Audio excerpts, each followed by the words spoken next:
This is Trudy Leong Interviews, and we have with us at WLUW 88.7 FM in Chicago, broadcasting live from the Water Tower campus of Loyola University. First of all is Bushra Amiwala. She is running for the 9th Congressional District, and we also have with us Thomas Fischer. He is running for the 7th Congressional District. Welcome, the two of you. Thanks for having us. Thank you. Well, Bushra, first of all,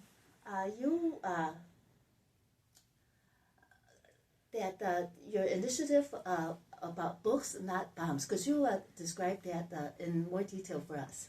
Of course. My name is Bushra Amiwala. I'm currently running to represent Illinois' 9th Congressional District, and I've been elected on a Board of Education for the past 7 years and found that our public schools on average get 2% of funding from federal funding sources. And while we enter another unnecessary, irrelevant war with Iran, it begs to pose the question of a piece of legislation I've written called the Books Not Bombs Act, which takes 1% of our defense budget, transferred to our education budget at the national level, leads to a 10% increase in federal funding for public education to take the burden off of property taxpayers, renters, and homeowners.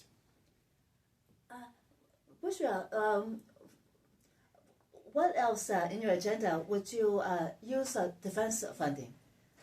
I have written that specific piece of legislation to just pull for 1%, but oftentimes get asked the question, well, it's our defense budget, we might not be safe. And to that I say, we actually should be reallocating 5%, where 1% goes to education and 4% gets reinvested into cybersecurity. We are the only modern country in the world not equipped to withstand a cyber attack, which includes anything that could impact our electricity, Wi-Fi grids, things of that sort. Something that definitely as a young person I think about a lot. So that affects a lot of our infrastructure, Bushra. What would you do if you were sitting in the seat right now to increase cybersecurity? It really starts something as simple as preventing any government infrastructure to have added layers that prevent phishing attacks. Even something like my school board municipality that I am elected to, every week we get emails that look very real from senior leadership in our district asking for financial data, and I'm glad that that led to a conversation of training our teachers on how to identify something like that. But it should not be that easy to have phishing attacks on municipal levels at the government, and I think the federal government is in charge of preventing those as opposed to reacting to those when they happen. Mm-hmm. Well, currently, let's say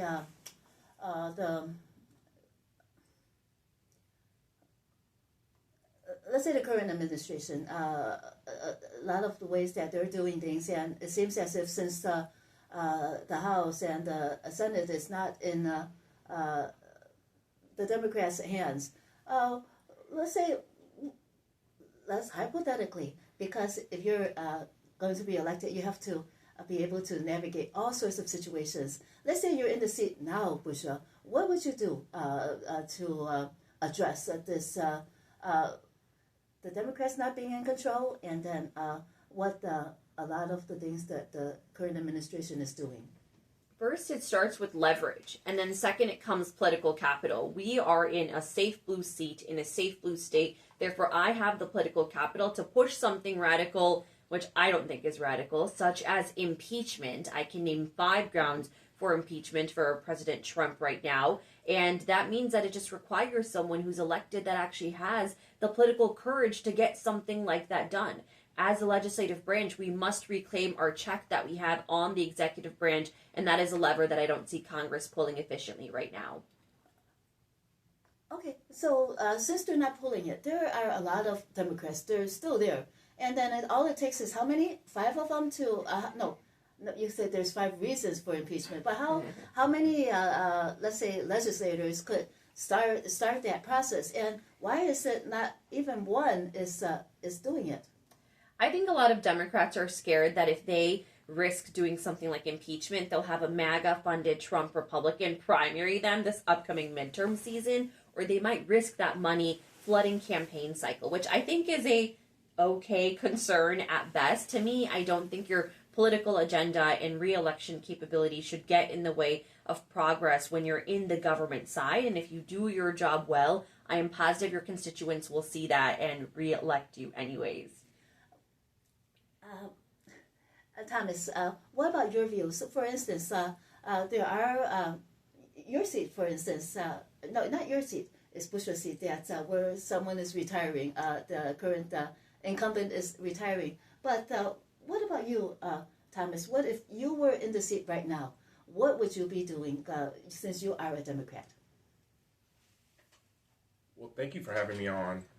Again, my name is Dr. Thomas Fischer. I'm running for the 7th Congressional District. And like in Bushra's seat, my incumbent is also retiring. Danny Davis had been in seat since 1996 and leaves large shoes to fill. He has been one of the deans of the Democratic Party and certainly of the Black Caucus.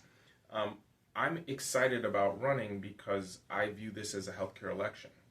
And I think that this gives us the opportunity to do a few things. One, abolish ICE. The ICE detention center is in the 7th Congressional District, and many of the people who have been terrorized, rounded up, shot, and killed were also in the 7th Congressional District. We need accountability. We need people who broke laws to go to jail. We also need to create Medicare for all. I've been taking care of people on the days that define their lives, and too often when it comes time for them to get the resources that they need to get better, it's unavailable either because of pre-authorizations or they can't afford it, because they aren't insured, or. There are just so many reasons why people can't get health care, and we need to fundamentally transform that situation. And then the last thing I would do is make lives more affordable. My district is a tale of two cities. While we sit in the district currently, most of my district is some of the poorest Black folks in the entire city, and we need relief. Why is it so hard? It's been years and years, and Democrats have held the position, but still it's not happening, and you need to try to make it happen. What's preventing the status quo from making this happen? These are generation-long issues. We have to remember this country is based in capitalism. The creation of profit is one of the primary organizing forces of our society, and when that runs into conflict with people having livable wages, affordable housing, affordable health care, the extraction of resources usually is primary. But this isn't new. This isn't something that happened in our lifetime. This is something that's 400 years old, and you have to recognize that this is generational work. No one congressperson or even president has the power to transform this entire society that's been developing for as long as it has. This is the kind of work that requires moral clarity and conviction and patience, the persistence to do this generation over generation and carry the ball from one to the next. This is the lesson of Black liberation politics. This is why Black women are never wrong. This is why ever since the 60s, it's been civil rights leadership that has created multiracial coalitions to fight for justice. That's going to be what's required from now on. And it's not just, well, we won this election and now it's over, or this is the most important election of our lifetime and so now we've won and that's it. It is generations long work in order for us to have the kind of resources in society that we can be proud of that actually lives up to the sort of language in our founding documents. What about you, Bushra? What do you think is, because you've spoken on healthcare as well, what is keeping us from, in your opinion, from having reasonable healthcare? Because what Thomas explained is very reasonable and should be applicable to all. Dr. Fischer brings up a great point. He talks about capitalism and the nature of profits that our current administration, unfortunately, has fallen privy towards. So I'm also a strong proponent of Medicare for all. From the 33 industrialized countries in the world, 32 of them have a universal healthcare model in place, except for us, and that is because corporate insurance and big pharma buys our candidates and elected officials on both sides of the aisle, and now it's not even Democrat versus Republican, it's bought versus unbought, and that is the main reason why our country has not transferred to a single-payer healthcare model that is economically viable, fiscally responsible and the logical mode for our country to adopt to. Have you had a chance to study the other countries? I would assume that those countries also have elected officials, and there are healthcare providers there that would want to make profits. So what is different from those countries and this country? The biggest difference is that in other countries, they keep the care in healthcare and have not omitted it for profit. The care industry is one that you should not be trying to make pennies and dollars off of. We have a pharmaceutical benefit manager in our country that makes an additional commission off of every single insurance claim that they reject, for every single medication that they deny a person to access to. That is how that person makes their money. It is unheard of and unfathomable in other countries in the world. Can I Please. just add to that? Because I agree with everything that she said. She's 100% correct about that. And I think just to add to that is the fact that other countries have a different belief in their state. Americans have a deep skepticism that is long-standing, and people believe that they are independent and they alone can chart their future without the recognition that we are a part of a collective. We are in a society together. Other countries recognize that very clearly and have investments in the state itself. They've got functioning public transportation. They've got health insurance for everybody. They have public education that works. And we need a similar commitment and the sort of leaders that are willing to double down into those investments so that our children are educated. Like, you can't run that as a business, because the point isn't profit. The point is educated children. Similarly with healthcare, when you have democratically organized healthcare, the point isn't profit, it is health outcomes. And until you have that frame shift, it's not simply like, oh, Americans, we should invest. It is the recognition that we're in this together. Other countries own that. And we haven't yet. We have this idea that everybody is a Marlboro man and has gone out west on their own and created a homestead. That's part of American lore. And it's never been true. This is a society that was, built on genocide and slavery. And we created mythology to make that right. And instead of educating on that and how do we actually get past that to the recognition that we're flawed, like every other human society is flawed, and we can make it better if we commit to it and invest in it, then we can get to the places where we are. And instead of that, we're seeing an education department that is burying the truth, not telling us which books are dangerous to this mythology, as opposed to the recognition like, okay, we're broken, we're flawed, we can fix it. Let's come together and do that. I mean, if we didn't believe in our democracy, we wouldn't be running, right? Mm-hmm. But we are running. And so it's time for us to create the kind of leadership that is willing to force us to look in the mirror and make it better. I do have great respect for our retiring officials. However, since they're retiring, they don't have to worry about re-election. Why not? I don't understand why they would not actually put forward articles of impeachment or do something. There's nobody doing anything in Congress right now. Here's what I'll say. I'll say two things. One, you have the new guard and the old guard. And the old guard still upholds the belief that you do not go against your party. And if your party leaders are not leading the conversation and charting it towards impeachment, then the folks that are retiring naturally served in a Congress where that was unfathomable to do something that your party leaders are not treading towards. But I see my own representative, Congresswoman Jan Schakowsky, who within weeks of announcing her retirement then became a co-sponsor of the Block the Bombs Act. So there are elements of their tenure now that they have passed the realm of retirement and do not seek re-election after this cycle that we are seeing in a voting record standpoint. But I am proud of Congresswoman Jan Schakowsky for having been very progressive and a staunch champion. But we saw that on the topic of Palestine as an example, where she did come around to co-sponsor that legislation post-retirement.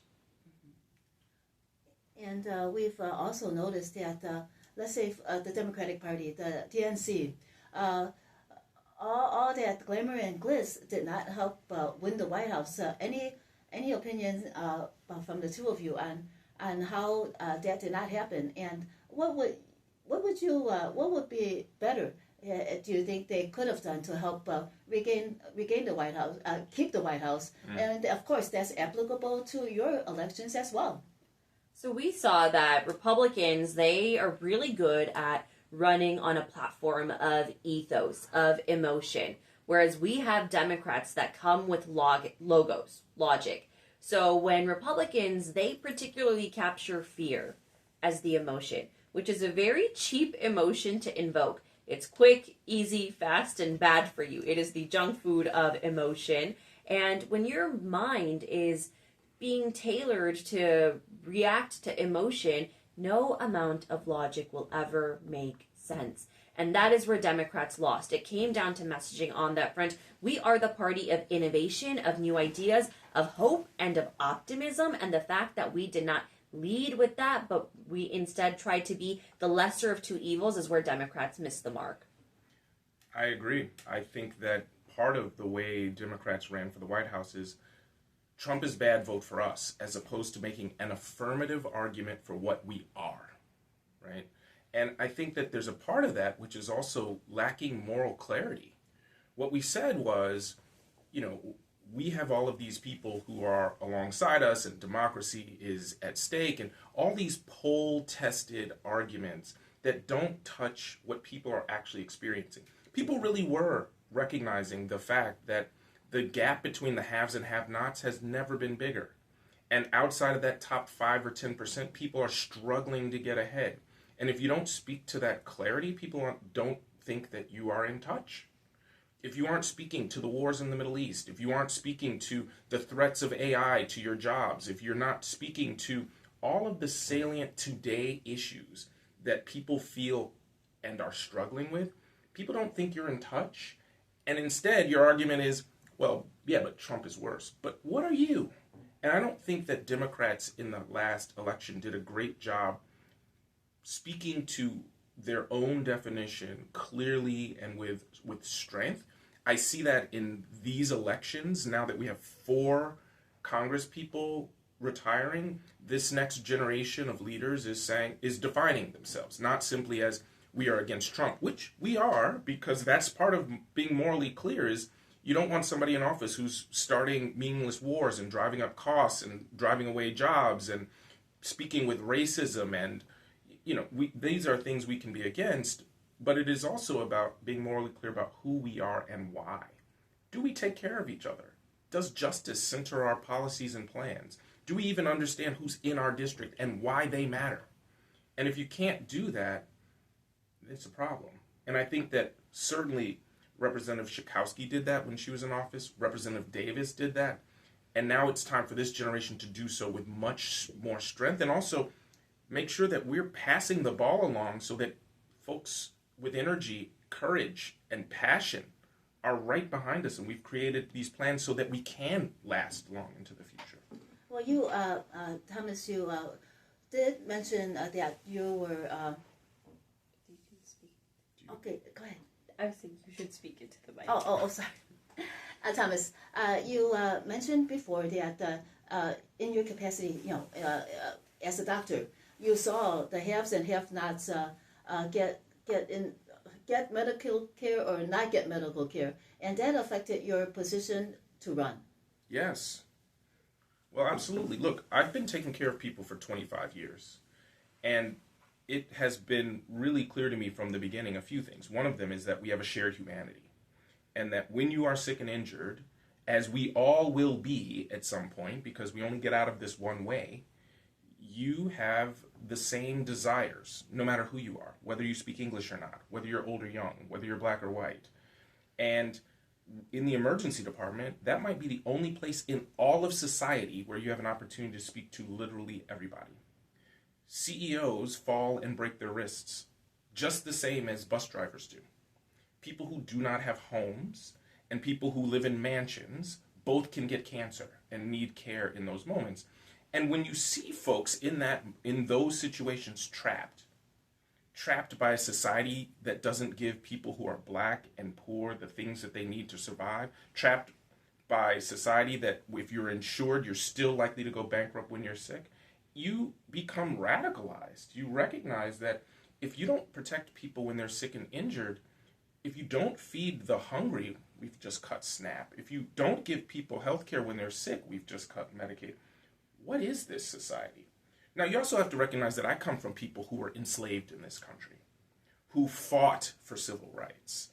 The reason my family came up from the South is because one of my granduncles was lynched for loving a white woman 2 generations ago, and they had to flee terror. Like, we don't have any illusions that this country is what it is, but here we are post-Obama, 2026, and we're fighting these same wars again, these same arguments. And when you see that in the lives of people on their worst day, and then it is money that tells them what they can and cannot get, and not the protection and care of a caregiver, of a nurse, of a doctor, of a pharmacist, you realize we deserve more. We deserve more. And if you're not willing to stand up and breathe life into that more in a policy, in a budget, then it's incomplete, right? And so, look, when I'm in the emergency department and I have to go out in the waiting room and identify who is next between a woman who is bleeding in her first trimester and a cancer patient who has a fever, well, why don't we have enough for everybody in the wealthiest society the world has ever seen? Why do we not have enough for everybody on the moments that we need it the most? Well, in fact, we do. We've simply not chosen the sort of moral choices that allow for us to provide for one another. And I want to do that. And I want allies that are willing to do that too, where we come together and stand up for each other. Bushra, you have served in how many terms on the school board, and also which school board, and how did what you saw as a school board member inform you on your positions in this race? I was first elected to public office in 2019 and got elected on the Board of Education in Skokie when I was 21 years old, and made history as the first person in my generation, Gen Z, ever elected to public office in our nation's history. Congratulations. Thank you. And I mentioned the funding standpoint. That was nothing blatant that stood out to me. But while I was running for the Board of Education, I realized very quickly I, as a school board member, do not have a constituent services office. And a lot of the things that people will ask you happen to fall in the realm of constituent services. So I'm glad to have been that connector with our federal government officials and state officials to get a lot of really impactful things done. But one thing that did come up to me that could have been in the realm of my jurisdiction was school lunches. It's one of those things that, of course, students care about the most, and food accessibility was something that was brought up to me by the Muslim community in particular, looking for halal food options. And I grew up in Skokie, Illinois, so when I explained the concept of halal, I said it's basically like kosher but for Muslims. So of course we did not stop at just halal food, and we mandated our school offer halal, kosher, and vegetarian food options to the students we serve, which became a case study for the state of Illinois, how it increases productivity, reduces food waste, and I had the pleasure and privilege of testifying in front of the Illinois General Assembly for this law, and it passed, and now every public institution in our state, think schools, prisons, hospitals, mandate that they require halal, kosher, and vegetarian food options for the people they serve, and that was, the genesis of that was in my school district, Skokie School District 73 and a half. Oh, I guess you're a trailblazer, Bushra. Was that a lot of the constituent service requests that came to you? In the context of what one can do on a school board, yes, but even we saw the very first ICE awareness and kidnapping and feet took place in Skokie, Illinois, actually. And people will say, but Skokie, why Skokie? Well, Skokie's 30% Asian. That is what the demographics of Skokie has now turned to. So ICE was in our streets in January 2025. That was months before Operation Midway Blitz, and myself, along with many neighbors in the community, founded the very first ICE Rapid Response Team in our state. We were the people that created this concept of knowing your rights. In the very first iteration of Know Your Rights cards, I personally designed that graphic on Canva. And it's really cool to have been a part of organizing spaces and movement building and in partnership with activists, because inside we can only do so much based on what folks on the outside are pushing and changing the conversation towards. And what were the ramifications? Did ICE know that what you were doing, and did you have any repercussions from your work?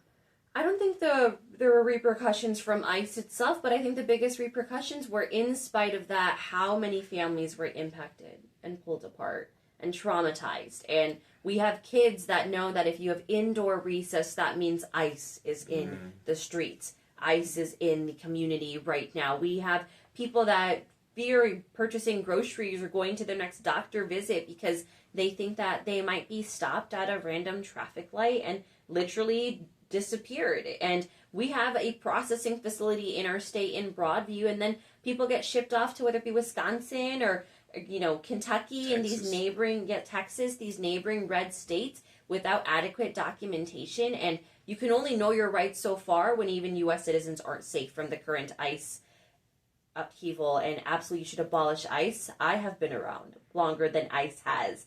ICE has a quota system where if you pick up X amount of people in Y amount of time, you make Z amount of money, and they do not hold due process, and that alone is grounds for its unnecessary value that it adds to our country. You still have Custom Border Patrol, you still have DHS. There is no benefit or net value of an institution like ICE.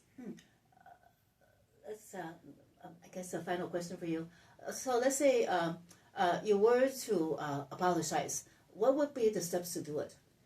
It honestly would be the line item that goes invested in ICE. That money gets invested into the court system. We have people who have been in the legal citizenship immigration process for a decade going on too, who are waiting for judicial court hearings. It is actually that simple. The people that are undocumented in our country are people who came to this country on a work visa and were laid off overnight, such as the 30,000 people that were impacted at Amazon, and now they are currently undocumented. You have people that come to this country on a student visa who do not find employment within a year of graduation, and their two options become to go back to your country of origin or to get another degree, and now are gig workers working for Uber, DoorDash, things of that sort, and now they are also amongst that group of people that are undocumented. So all of that to say, it's actually that simple. We overcomplicate it, we are villainizing it, we are weaponizing it, and with that, Trudy, thank you so much for having me today, and Dr. Thomas Fischer, it was a delight to join you for the amount that I was this morning on the radio show. What a pleasure getting to know you.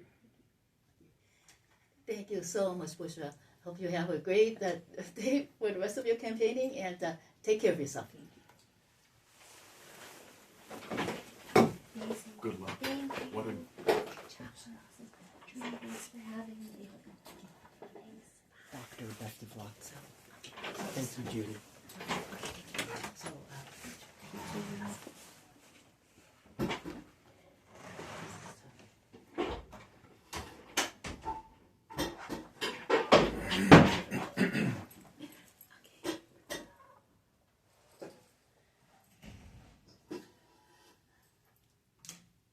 first of all, Thomas, I really want to comment that when I went through this questionnaire that you filled out for the IVI IPO, those answers were so articulate and well thought out.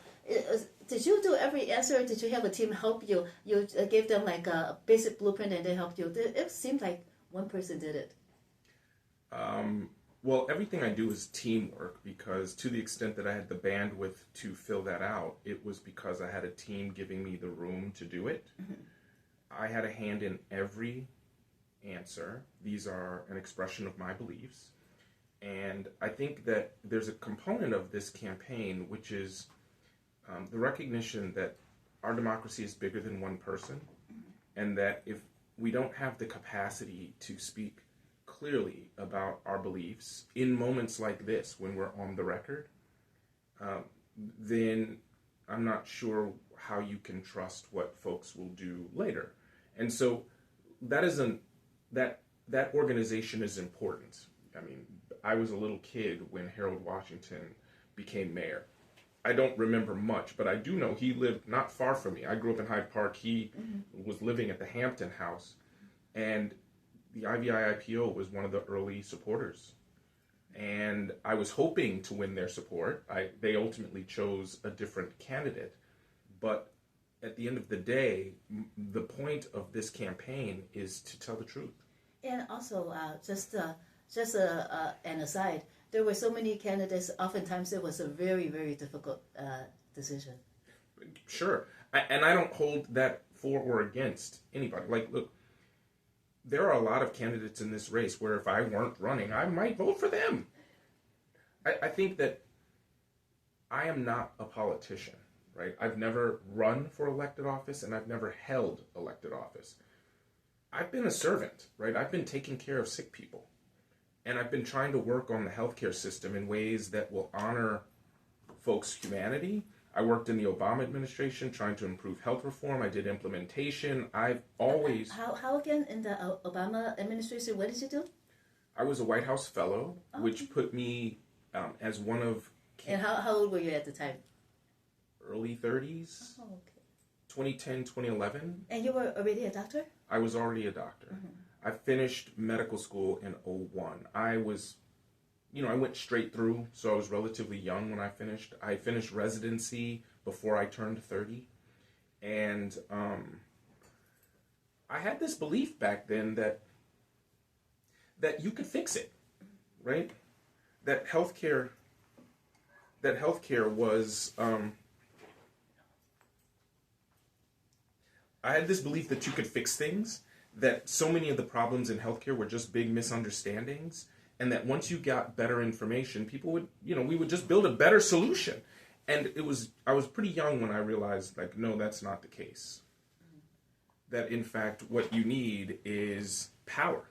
You need to actually create different policies. You need different budgets to solve those things. I think I was early in my career, and that was when I realized, well, I need different skills and experiences. And Obama had just been elected. Of course, I voted for him. I worked on the campaign as a surrogate around healthcare. I applied for the White House Fellowship, and I got there right after health reform was passed. And when I got there, I was placed with the Department of Health and Human Services. I got a chance to be mentored by Secretary Sebelius, who's one of the greatest leaders I've met. She's a Democrat from Kansas in a red state, won multiple times and pushed a progressive agenda. And we had to implement the Affordable Care Act. And so I had an opportunity to do things from align incentives around the Pioneer and Medicare shared savings programs, but I also led the delivery of the National Action Plan for Health Disparities to ensure that women, people of color, the LGBTQ plus community, people who didn't speak English as a first language were all included in a healthcare agenda that ensured that everybody got better. That was an honor and a privilege and an opportunity to really show what happens. And so all of this was because I'm a true believer that we need to do better. But I came back and just went back to practice. And I've been practicing either full-time or part-time my entire career. The most recent time I was 100% full-time was during the pandemic. I was on the front lines taking care of my neighbors when they were sick and falling ill, and even my colleagues. And I think that, I'm happy to talk about that more, but when I wrote this stuff for the IVI IPO, it was because I have a lifetime of trying to serve. And in this moment, I felt called to this office because we're at a hinge point in American history where we've got the second term of a Trump administration that is actively making things worse.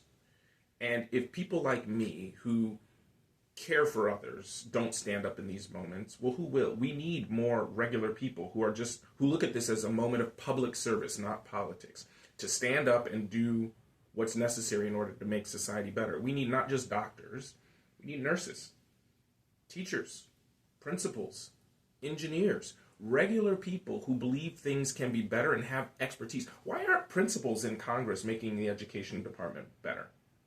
We've got a bunch of people in this city and across the nation who have real experience, who understand these things at scale. They should be in office also. Are you talking about, let's say, teachers? They're Yes. the ones in the streets. The principals, of course, they do a lot, but the principals are not in the classroom every day addressing every little problem. And is that what you mean? That these people, they are boots on the ground. Yes. For various things that are so necessary in society. They should be in office. Absolutely. And I don't want to denigrate. Look, teachers, I come from a family of educators. My mom spent 33 years as a Chicago public school social worker. Right? She was in schools taking care of kids on the day when, home disruptions or violence or whatever struck and they had to get services that they required. But if you've been a principal in the Chicago Public Schools, you probably were a teacher, and now you're kind of trapped in middle management. You're trying to make things better. If you're a nurse, if you're an engineer, like, we need regular people, not just people who have been elected numerous times and get elected again. Some of them are quite valuable too. I'm just saying we need more than just that. We need regular people, boots on the ground, who have had real world experience in office. Well, it's like you were the doctor, and then you saw the difficult decisions that you had to make just because healthcare is not freely available to everybody. That's right. Let's say that you were working for Obama in that department, Health and Human Services. Health and Human Services. Was it because of your work in that political capacity that convinced you to run, that convinced you that you needed to change things on the political side?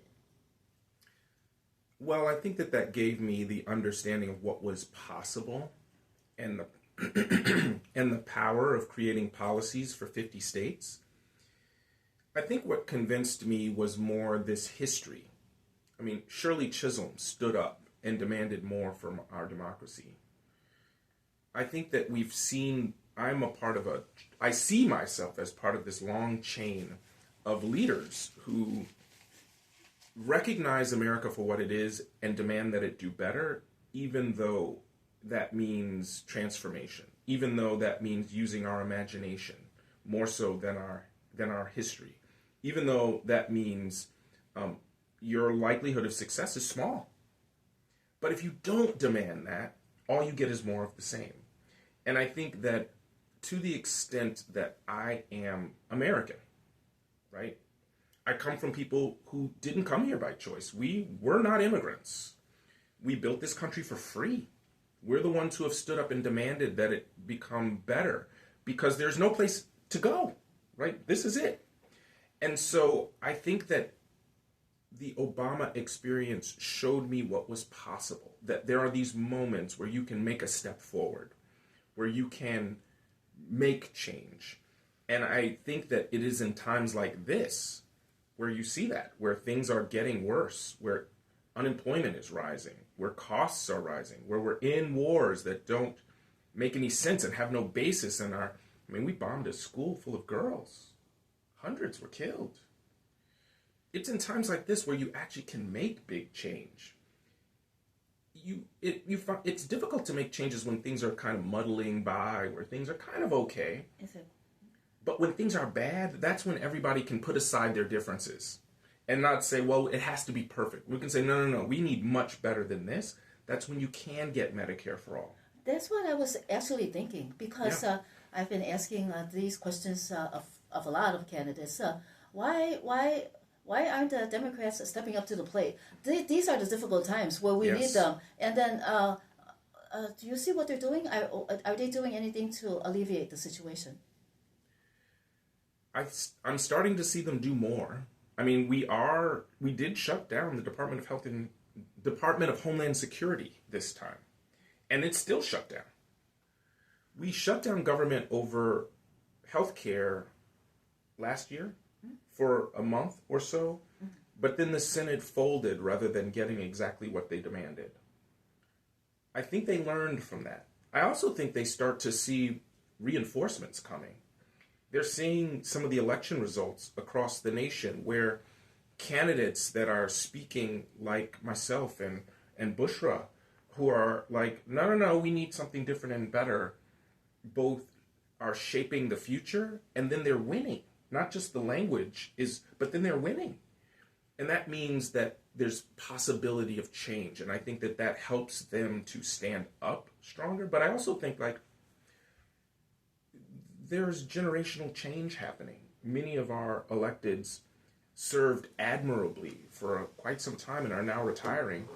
And here comes the next generation. Look, I don't know if I'm going to win, although I can win.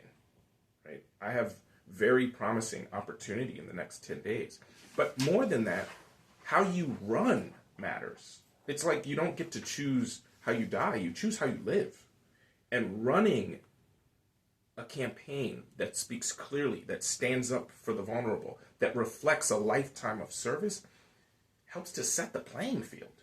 And I think that both changes the way my campaign and Democrats who are pursuing this are running, but it has the potential to change the future. And that's why I was so encouraged sitting next to Bushra, who's running in 9, who was, speaking with a full throat about making things better. Like, many people who I'm running against in this 7th are doing something similar. Like, people have a choice. Will the voters decide to pick somebody who has that experience and those goals, or more of the same? It's an option.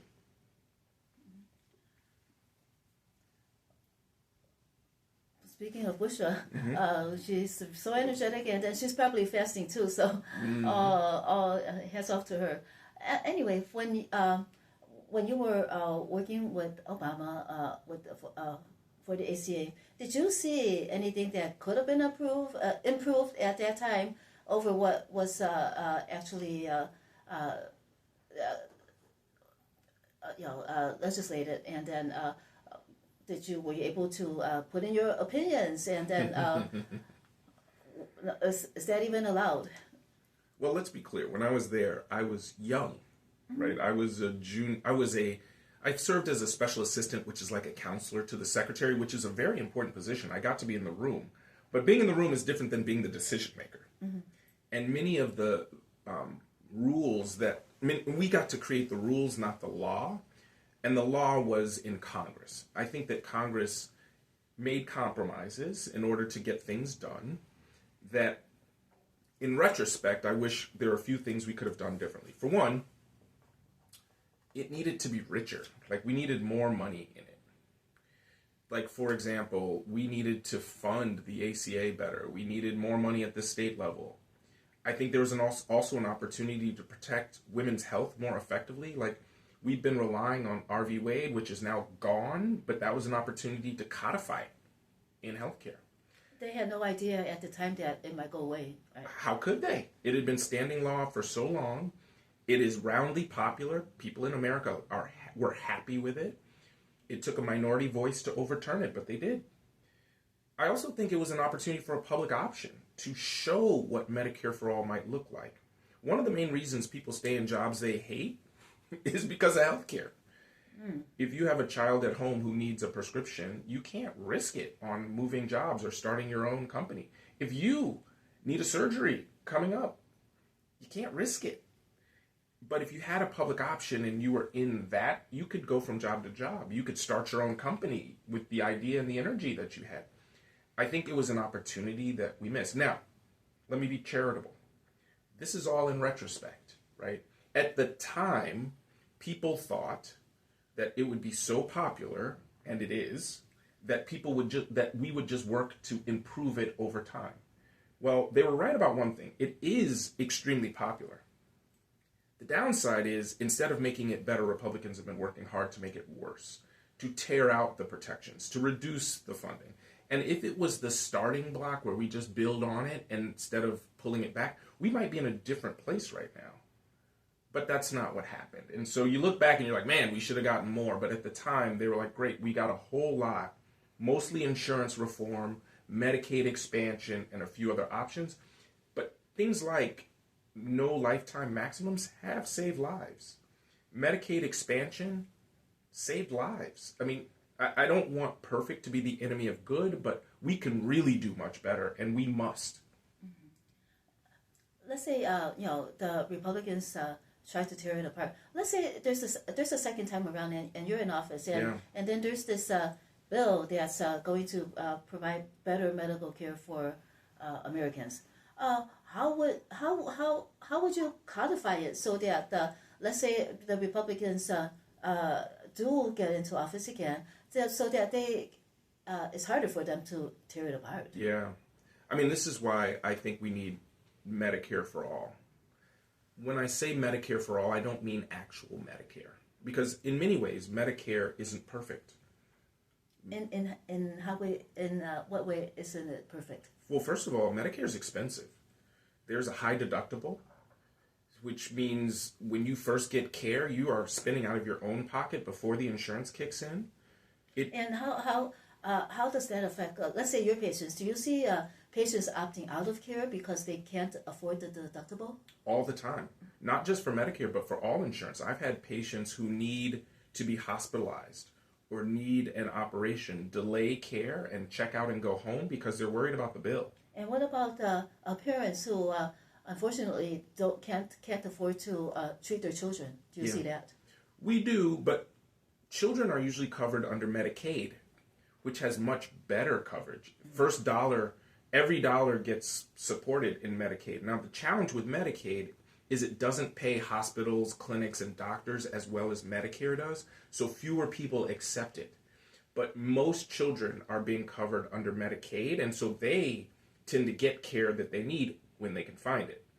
Medicare, which is for elders and the disabled, has a high deductible, which means that first dollar isn't covered, and it also has lifetime maxes, which means you could spend it and then get exposed to the costs again. And so what you see are people with money buy Medicare supplemental insurance in the private market to help fill in all of those gaps, and people with more fixed income instead opt into Medicare Advantage, which is a privately administered Medicare program, which often does the same things that private insurance does, means there's pre-authorizations, there's narrow networks, and things that often make it difficult to access coverage. So when I say Medicare for all, what I'd like to do is improve Medicare, create a universal coverage plan that covers everybody, but does so in a more judicious way. Like the other thing Medicare doesn't do is doesn't cover eyeglasses, hearing aids, nursing homes, walkers, and other durable medical equipment. All those things people need.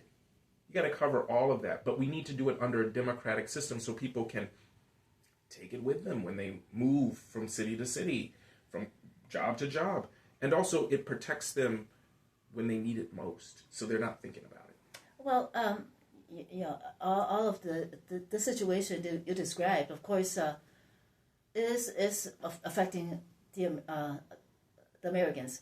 But since it is this way, do you see why it is this way? Because if you don't see why it is this way, that so many people are left unprotected or short on what they need, then it's really hard to actually fix the system. Yeah. I mean, some of this is the American insurance system came about after World War II. And it's because of weird tax laws where health insurance related to your employment doesn't count as income. And so everybody gets a little bit of a break around that. And instead of investing in our public system, we just bolstered the private system that came about in the wake of World War II. And what that also means is, when you see organizations go on strike, usually like when Chicago Teachers Union is in a locked horns with the city, it's usually about health insurance. Same with the United Auto Workers. One of the leading increases in cost is healthcare. Now, we blame health insurance because they have plenty of responsibility here. But the other part of it is these costs are just rising. Drugs are more expensive than ever. And pharmaceutical companies are taking huge profits. Devices like pacemakers and artificial joints, more expensive than ever. They're better than ever, but they're very expensive. Okay, well, since you have like more of an insider perspective than the average Joe, it's very expensive. How much is it like actual expense for the companies, and how much is profit? Are they over profiting? I would say they are over profiting. And then if you were in office, is that one of the solutions to address the foundation of why healthcare isn't as it should be? No question. And I think that helps us move away from saying, well, it's the insurance companies. Well, many of the innovations that have turned into cures of the future are created by tax dollars in our universities. That is where we create ideas. And then they become commercialized by either a device or pharmaceutical company, and then they create huge profits as a result of that. We should be able to negotiate that down. We started seeing that under the Biden administration, where Medicare started negotiating prices. Why shouldn't you do that? What is keeping you from doing that? Let me do a little station ID. This is WLUW 88.7 FM in Chicago, broadcasting live from the Water Tower campus of Loyola University. So why are they doing that? What's keeping all these reasonable solutions from actually taking effect? Well, pharma and device lobbyists baked it into the Balanced Budget Act of 1997 that Medicare can't negotiate these prices. Well, is there any way to undo that? You'd have to pass new laws. And they started to do that where Medicare is now negotiating a handful of costs per year. But under a Medicare for all type system, you should negotiate every price so that we're paying similar prices to what our neighboring countries are paying, which is much less. The profits that are going to pharmaceutical and device companies are the reason that you have insurance companies doing all these pre-authorization and things to stop it. Like, the whole game is broken. It's not just one or the other. We have to fundamentally transform this. Many of the cures that are coming for cancer are transformative, better than chemotherapy. We just saw a cure that uses mRNA vaccines for women who have triple negative breast cancer, the most deadly kind, and it drove 10 out of 14 women into remission, cured it. But that cure might cost $1 million. And you're the expert here. Let's say after they are cured, after they spent $1 million, do they need like a continuous follow-up cure so that the pharma is still profiting? No, they shouldn't. What this new cure does is it teaches your immune system to kill the cancer. So even if it returns, your immune system remembers it and attacks it again, which is why it's an actual cure. The challenge is, who can afford $1 million? And then, in your opinion, how much do you know? Is it worth $1 million? Well, what's your life worth? Should that be who should decide that? Exactly. These are why we ought to have this in the public sphere. That mRNA vaccine was developed at the University of Pennsylvania with NIH dollars. Does that mean that people shouldn't, these organizations that commercialize it and bring it to market shouldn't be compensated? Yes, but should they make a 60% profit, 40% profit when our lives are on the line? Well, no. And if already we're spending 18% of our GDP on healthcare, when these new cures come online, and if we start paying them for everybody, we won't have any money left for education or roads. And if we only give it to the rich, well, now we'll see the death gap get even wider, where the rich people will get these cures and live to 120.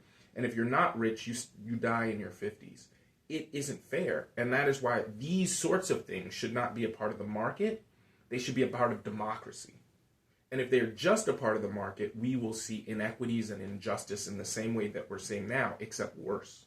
So in other words, you're saying that the whole mindset needs to be changed, not just throwing money at the problem. For instance, I've interviewed other candidates, and they've mentioned, let's take 10% out of defense spending and apply it toward education, or let's say in this case toward better medicine for better medical care for all. Are you kind of saying that throwing money at the solution is not enough? We need to address the foundation, all the things that you've just described for us, like in the last 10 minutes. Yeah, well, I think that it's both and, right? The way that we make rational decisions about how we spend the money is a mindset shift. It is reframing the point of government, which isn't just a budgeting exercise. It is a justice exercise. Who are we as a democracy, and what do we owe to one another? Do we see ourselves as a shared humanity? Are we all equal? And if we are, in those moments, like when we need to educate our children and when we're sick, is that our priority? And if so, well, where do we get the money to reflect those priorities? That's a budgeting exercise. But upstream of that is a fundamental question about who we are. And I don't think that I think that you see a lot of that on the campaign, and you're starting to see that more nationally, but we certainly didn't see that in the last presidential election. And I think that if we start having those conversations, then the budgeting questions become more easy. Others that we discussed, let's say we throw it into the DNC, and they were talking about all of this instead of what they were talking about, bringing the stars, which were very nice, on stage. Do you think that would have made a difference in Americans' perception of the Democratic Party? Well, I hope so. I'd like to believe that's the case. I do wonder, like, I want to maintain the humility that maybe I'm wrong. Maybe Elon Musk's AI animated, social media machine is actually more powerful than the people. Maybe all that really matters is preening on social media. If that's the case, you'll get more Trump. But if it is true that people do believe that we're all one, if people really are unhappy, if folks can disconnect from their social media algorithm and return to the real world, then I do think that it's not just about celebrity, it's about moral clarity. It's about investing in one another. It's about protecting each other. I think that can rise to the top. I worry in particular about how much time people spend on social media, particularly many of our electeds, because as long as these algorithms that are owned by oligarchs are shaping the message, we will always lose. Well, the 1% has always been firmly entrenched, and then you have these wonderful ideas about you're just starting with medical, but that's your field of expertise. Imagine if you were to apply this mindset toward all the other problems, and how far you or other people that think that way to actually be a part of a shared humanity, how far could that go? Because I really don't see it as a shared humanity the way people are working in the legislature. Maybe, what do you think about that? No, I totally agree. I mean, look, I can talk about healthcare all day long, but the majority of the things that shape our lives have nothing to do with healthcare. Do we have affordable housing? No, right? In the district I'm hoping to represent, in West Garfield Park and in Inglewood, people spend 60% of their income on rent. You can't get ahead that way. You can't stay healthy that way. You can't flourish into the future. You can pay rent, buy food, but if your car breaks down, you're done. I have many ideas about how do we make our lives more affordable? How do we invest in communities? I think at the end of the day, because I'm a healthcare person, you measure the success of policies in whether or not our lives are longer and better. But the policies that make our lives longer and better are mostly not healthcare. They're education, their housing, their food, their environment. Let's talk about housing. You see people on the brink of homelessness become homeless, and Yes. Let's say you are in office, and then what would you do? Yeah. Well, look, let me first say that when it's cold outside, 1/3 of the people in the waiting room are just looking for shelter. We give them food and blankets. We take care of them. People who are undomiciled is very close to my heart, but the main thing we need to do is create the kind of development that doesn't drive people out. There are laws that we could pass, like the Yes in My Backyard Act, that helps to build more housing by cutting through the red tape around zoning so that we can't have multi-dwelling housing that's affordable. We can do things like bolster the low-income housing tax credit that helps people build housing for low income. But there's certain things like right now, after 15 years, it doesn't have to be low income anymore. Well, it should be low income forever. Even 30 years. 30 years goes by, a generation and a half, and then... I agree. It should be for low income people forever, and we should tether it to a lower income status so that people who actually are struggling in cities like this can afford those homes. There's a lot of building that we need to do in order to ensure that people, not just downtown, get new homes, but people in West Garfield Park and in Inglewood can have the kind of housing that allows for their lives to be stable through the ups and downs that we all go through. By affordable housing, I've seen so much about affordable housing, and it seems as if it's really not affordable. How can we address that? Well, not just those kinds of laws, but also we need things like the Fair Housing Act to be meaningfully supported. It needs teeth again. Slumlords, people who are extracting profit. These are the kinds of things that the Fair Housing Act was designed to protect people from, so that we don't have housing, we don't have development that is impossible for people to actually live in and stay in. That also helps with things like housing that isn't safe, full of mold, pests, lead pipes that bring poisonous water into people's homes. You don't see that when people have enough money because they have the capacity to fight that themselves. They will bring a lawsuit. But for people who are struggling to get by and working 2 jobs, you need the actual government to protect them. That's the point of a state, to protect the least of us. That we can bolster, and we can do that pretty quickly. What happened to the Fair Housing Act? What took the teeth out of it? We don't have a Justice Department that is doing meaningful work for people right now. Our Justice Department... well, even before this administration, I've noticed that slumlords thrive. They do. I mean, look, it takes focus, right? If we've got a government that can do a lot, but nothing can do everything, and the question is, where do we focus? To the extent that we have a focus on the least amongst us, as opposed to those of us who have the most, we will have different prioritization. One of the things I'm most disappointed in from the last government is we never really did anything to bring accountability to Jan 6ers, to the president himself, until it was almost too late. Well, that's a question of focus. If we have focus on figuring out how do we make the Fair Housing Act work, how do we make the Voting Rights Act work, how do we perfect our democracy, that is a prioritization question. Yeah, but what is keeping it? Is it just special interests that don't want these acts to do what they need to do, or is it just that as long as people are not the legislators, the government is not overseeing it with focus, then it just all falls apart? A little of both. I mean, I think that most administrations have a handful of priorities, but not everything is their priority. They do poll testing to identify, well, is this a big issue or not? Well, it seems they have special interests as well who are helping to shape what they prioritize based on who is donating and what are their donation practices. All of these things help shape our democracy, and I think that none of them will go away quickly.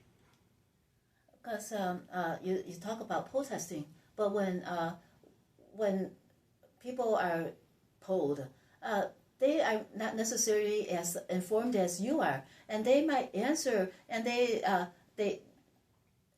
really don't know what's really affecting them. They see what's on the surface affecting them. Mm-hmm. Let's say, oh, it's so hard for me to keep up with the rent, but as to why it is that way, they have no clue, and that's why they need people like the legislators, like you, who know what's going on, who could start the ball rolling. Let's say you prioritize, and you have this big agenda. You know, where would you start? There's so much to do, and where would you start? I won't even ask you how long it will take. Well, look, I'm an ER doctor. So there's a certain amount of practicality that comes from saving lives, right? Where it's not like, well, I wish we could stop this cancer. Let's go back in time. No, we have cancer here today now. What do we do now? So there's a component of this, which is the first things we need to do is, we need to get many of the things that were in the budget bill reversed. We need to refund the Affordable Care Act subsidies and Medicaid. We need to refund SNAP. We need to refund some of the things that people need to live. Just a comment on that, because it seems as if the rules regarding SNAP, they were in place before this administration, and a lot of these rules do not really help people as much as you would want them to. For instance, I know of people who suddenly work full-time. Mm-hmm. Okay, let's say they make $35,000 now instead of making $17,000 a year. So $35,000 is still far away from what they need to keep up with the rent. That's right. And then, because now instead of they're making $17,000, they're making $35,000, and their whole SNAP is cut. Mm-hmm. So we can fix that. That's only a part of. That's what some people see, but those are the minor situations that are affecting a lot of the safety net. And I'm not saying that these people should retain SNAP forever, but they still need the safety net in order to get ahead, because these people still want to improve their lives and eventually not have to rely on SNAP. I couldn't have said it better myself. I mean, if we aren't feeding the hungry, what is the point? If we aren't creating a safety net for people who are falling, what is the point? And I think that those are the first steps, right? I think that affordability question then reflects in our bodies and our lives. Like, that's step one. I think step two is this question about abolishing ICE. I think we got to do it. I think we have to defund this. This is a broken culture that has created far too much damage in our society. And then I think step three is we move forward to creating this democratically adjudicated healthcare system that I'm calling Medicare for all. Like, we need to do that now while we're in crisis and not say, well, maybe one day in the future. We first stop the bleeding, and then we make sure that people don't fall back into this trap. Let's say you're more knowledgeable about this than I am. Before this administration, what was happening with Medicare for all? Were there any proponents? Was it getting anywhere? Was it on the map? It's always been on the map. This is something that has been pushed for decades. It was not popular, but even during the first term of the Obama administration, when they were passing health reform, there were folks clamoring for Medicare for all. Even before that. And it was only the pharmaceuticals and the medical companies that profit.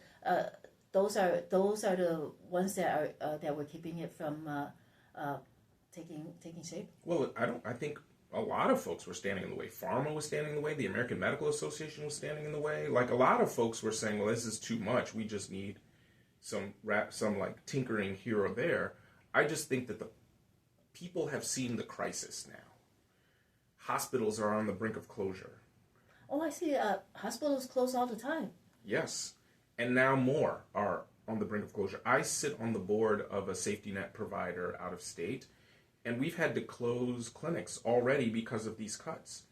And is there any, like, if the cuts are reversed, are they still able to open back up, or they're gone and they're gone forever? Well, I think it's going to depend on the organization, but if they were reversed in the hospital system I'm in, we would reopen those clinics. That has changed the calculus for everybody. Also, people have seen the lesson of Obamacare, where they're like, okay, well, we just tinkered here and now they've made it worse. I think people now realize that you need more.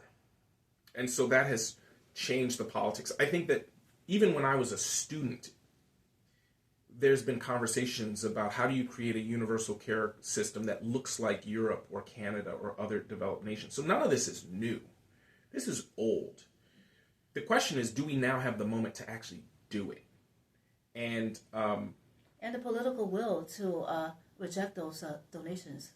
And the political will to reject the donations of those organizations that would stand in the way. And what's interesting is many of the organizations that previously would have stood in the way are now on board. Such as? Hospital systems are now like, we do need something here. Because they're struggling. Because they're now feeling the pain. Mm-hmm. For example, and I don't have any inside information. I am not a hospital administrator. I am not talking about anybody's books in particular. But we know that Mount Sinai Hospital in the 7th District on the west side is a safety net provider. We know that they rely on Medicaid. They have a large number of uninsured. They need something like this to stay afloat.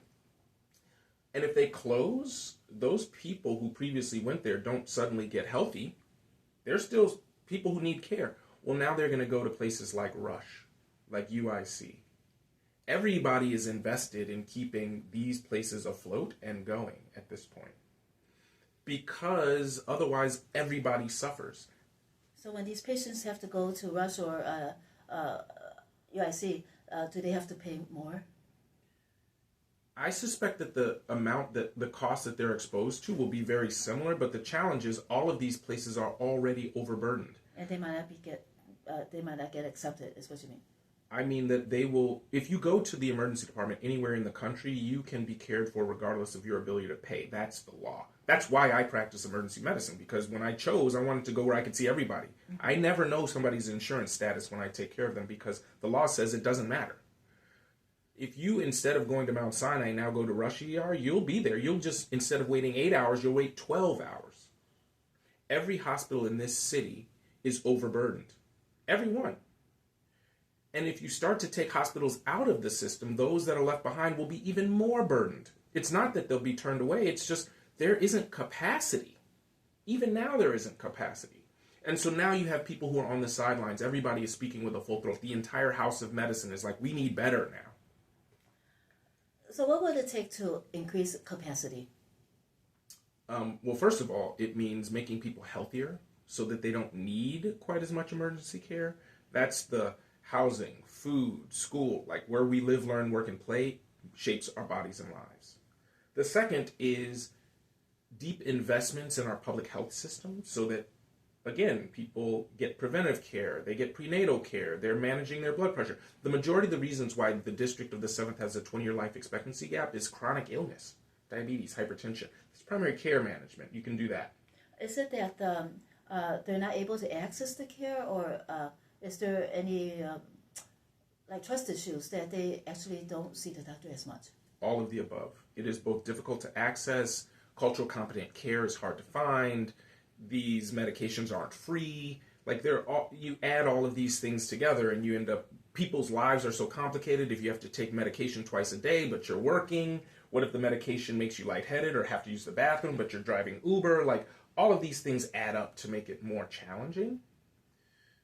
But those are the places you first invest. And then after all of that, you start to invest and then you reduce the need for this hospital-based care. And then you make sure that the hospital-based care is high quality and available to everybody. So you mentioned we need to invest. So where would the money come from to invest? We are the wealthiest society the world ever seen. We have plenty of money to do that. You can, in particular, focus taxation on places like those companies that are that have a very large gap between CEO and worker pay. They can pay more taxes. You can tax the top 1%. We can create progressive taxation to improve those resources. Even if you just froze, I'm not even saying cut, just don't increase the defense budget. That's $100 billion a year. Do you have any idea about how much you would need to, let's say, improve capacity and increase preventative care? You know, it's difficult to say because if you do many of these upstream-ish things that keep people from being healthy, you probably don't need quite as much capacity. The numbers around what it's going to be required to do a healthcare for all, Medicare for all type program have been worked out online. I don't want to quote it and misquote it because so many people have been thinking about this for so long that rest assured it is possible and doable given what we have and can create. Well, Thomas Fischer, Democrat, running for the 7th Congressional District. If our listeners want to learn more about you and your campaign, where should they go? First of all, thank you for having me on. This has been an incredible pleasure, both to meet you and earlier, Bushra. You can find more about me at thomasfisherforcongress.com. My last name is no C, F-I-S-H-E-R, thomasfisherforcongress.com. We've got an election in 9 days. If you're in the 7th, come out and vote. Okay, and 4 is F-O-R. Yes, thank you. Some people have the number 4. Okay. Yeah. Any other information that you would like to share with our listeners? I think we're at a transformational point in society, and I think that transformational leadership is what's required at this time, and those of us who are running, who are moving forward as public servants, not politicians, should be elevated across the country. And so I encourage folks to come out and vote. I encourage folks to go to thomasfisherforcongress.com to both donate, because we're trying to stay on TV till the end, volunteer, we're door knocking, and please, please, please vote. No matter who you vote for, please vote. We need democracy. And since you are so articulate and you have such insider knowledge of the medical situation, have you had offers of donations that would stifle your voice? I have, and I've also refused all political PACs. Every dollar that I've raised has been from an individual who I know, or who I don't know, but it's an individual. And I have signed the Stop Citizens United, so I am not taking any dark money or corporate PAC money, and what that means is if I win, I'm free. I get to tell the truth about the things that I believe, and I'm excited for that opportunity. I feel like having the courage to. It's harder to do it this way, but it also means, what winning means isn't just winning a seat. It means solving the problems, and you can't take certain money if you really want to solve the problems. Thank you so much. Thomas Fischer, running for the 7th Congressional District. This is WLUW 88.7 FM.